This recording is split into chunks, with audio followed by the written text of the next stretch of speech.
อนลูกน้องพอแสนคนต้นสะพนตนผ่านแผ่วเก็บปัจจัยปีดกแก้วตั้งสามก่อขาดเทินจะตุถาปาพรอันตวนสีให้หุ่งแกงตัดสองต้นญาณต้นพันเฮืองทั่วโลก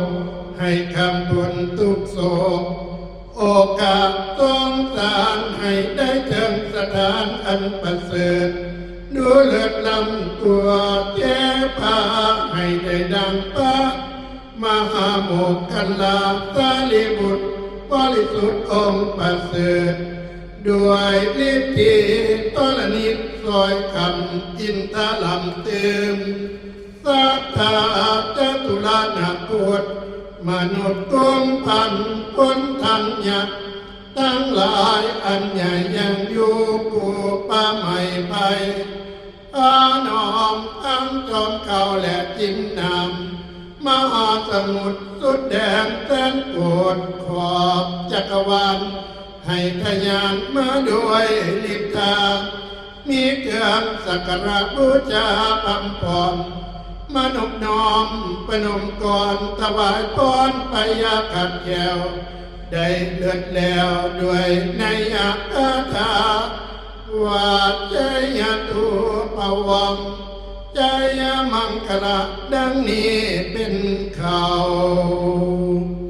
ก็ให้เจ้าผู้ตนมีใจชนะภาพแผ่พา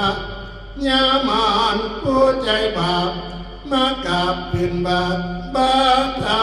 สักการะบูชาเจ้าผู้ตนทุกวันก่อการเทินอันหนึ่งก็ให้เจ้าผู้ตนตะลงทิลาที่คุณข้ามาอดยังอยากคอยกระทำเพียรใจสะเทียนแก่นขนาดองค์อาจด้วย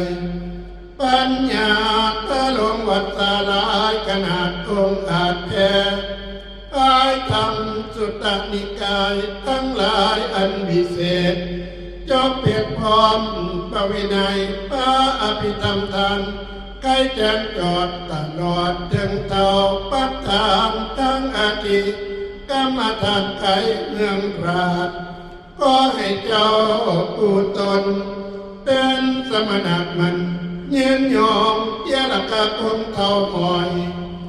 สาววัดสาจะได้